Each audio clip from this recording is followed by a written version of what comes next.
Guys, I've always said that anybody can make it on YouTube. Anybody can make it on this shit. It's not something that it's not something that you it's not something that you have to really work hard for. Because if you look at Brendan Schaub, I'm cutting potatoes right now. I'm gonna make some food for myself. But if you look at Brendan Schaub and his own rise to mediocrity and his rise to fucking fame on YouTube, what you're gonna see is that he piggybacked off of other people's success and he was able to transform that into some type of success for himself. But the thing about Brendan Schaub is I usually only watch him just because, you know, just to know what's going on, current events in the industry. I'm a YouTuber. I make lots of videos about MMA, so I kind of have to know what's going on in the MMA scene. So that's why I watch his videos. But he's not talented. He's not funny. He's not a good fighter. The only reason why he's successful on YouTube is because of who he knows, like Joe Rogan. Joe Rogan is the guy that's successful, not Brendan Schaub. Brendan Schaub is just a schmuck that, he got put on by Joe Rogan. Joe Rogan put him on, big time. And what was his record in the UFC? I mean, he had a winning record. He definitely was, I'm not going to hate on him. He was a fighter in the UFC and it didn't go his way, but it's like, you lose you're not successful. He couldn't make it as a UFC fighter. Then the affiliation with Joe Rogan comes along. And suddenly he's got this podcast. He's got this other podcast. You guys think this is bad? This is a bad potato. I don't think I'm going to eat this potato. I'll just cut off the raw part. It's fine. Just cut it off. Making some potatoes and mushrooms, carrots, and onions. And some spinach as well. I like to eat healthy, even though you guys call me a homeless guy. I still like to eat healthy. I don't really eat meat anymore. It's not part of my diet. It's not part of my diet anymore. I don't eat meat. Not anymore. I used to eat it, but not anymore. It's just a personal decision I made for myself. People make decisions that they make and they have to live with them for the rest of their life. Just like you guys. You guys eat meat, so you guys gotta live with that. I don't have to live with that bullshit. Not on my conscience. Killing thousands of animals every year. Thousands. That's a drop in the bucket. Billions. Try billions. Try billions. Not millions. Try billions. And all to satisfy your little appetite all to satisfy your little taste buds. You kill millions of animals. Billions of animals. Then you guys say, I'm not killing anybody, but you're financially supporting the people that do it, so you're enabling them, you idiot. How dumb is that? It's like saying I paid a hitman. It's like saying I paid a hitman $500 to kill this person, and then when the hitman kills the person, you act like you're not culpable for the murder of that person. You're the most culpable because you paid them. They wouldn't have done it if you didn't pay them, man. So don't play that bullshit with me, man. You guys are all murderers. The majority of the population are murderers. I used to be a murderer, but I'm not anymore. So I guess I redeemed myself. Yeah. I guess Vegan Gains is a former murderer like myself. All y'all motherfuckers are murderers. Current murderers. Like living in your own murderer's truth. But yeah, man. Brendan Schaub, man. Dude needs to get a life, man. Seriously. Yeah, but don't you think that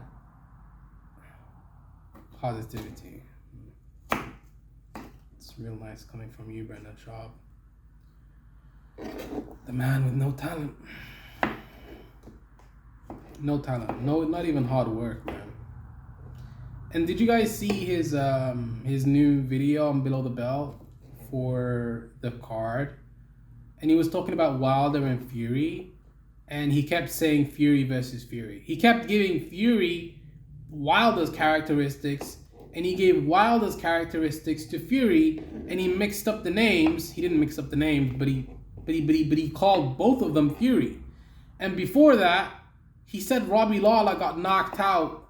No, he said Nick Diaz got knocked out by Robbie Lawler in the first fight. Kind of tells you all that you need to know about that guy, right? He's kind of a bit of an opportunist. He's always been an opportunist. Brian Callen is the funny person, not you, Brendan Schaub.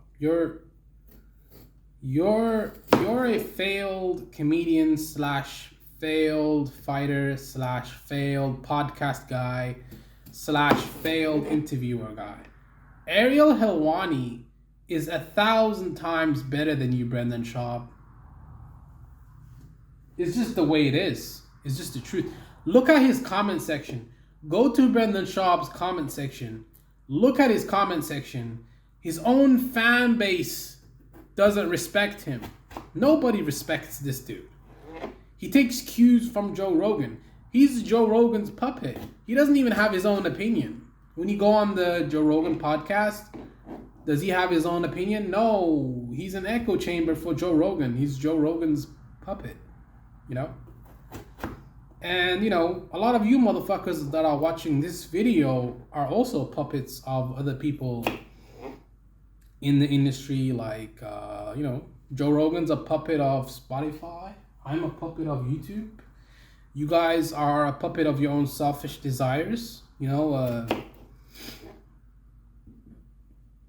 that makes you a puppet. It makes you a puppet. You know, if you have an addiction, you're a puppet because you want that substance so bad. You'll do anything to get fucking high. But besides that, my point of this video, man, was just... I made this video primarily because, you know, just wanted something to do while I was cutting my potatoes up. You know, thinking back to what happened in the Holocaust kind of unnerved me a little bit. You know, watching a lot of those videos on the Holocaust and stuff like that. I rewatched Schindler's List the other day, and I noticed that little red girl in the dress, I think that kind of symbolized a lot of different things throughout the movie, because it showed that the Jews and the Germans, like what was happening in Germany in World War II to the Jews was very, very much hidden in plain sight, you know. If the German public really wanted to know what was going on in those camps, they could have easily found out. You know, it wasn't something that was it wasn't very hidden. It wasn't something that nobody knew about. It wasn't something that happened covertly. You know, you could smell the burning bodies from miles away, you know? It's not something that... It's really not something that was a secret, you know? It's not like I lost my virginity and nobody knew about it except for the girl that I had sex with. Everybody knew. Everybody knew I had sex with her because she was the neighborhood hoe. But what I'm trying to... I'm not calling the Jews neighborhood hoes, but I'm saying, like, my point is... I was just giving a fucking example of how that could be construed in a different way, but everybody knew, everybody fucking knew the Jews were getting killed. It was an open secret.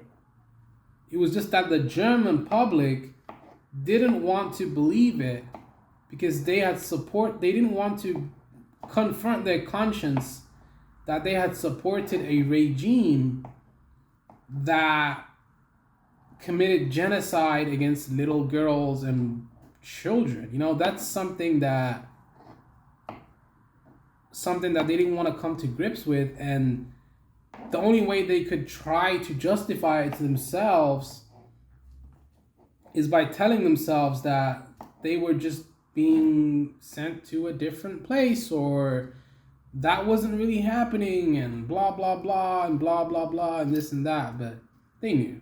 Let's be real.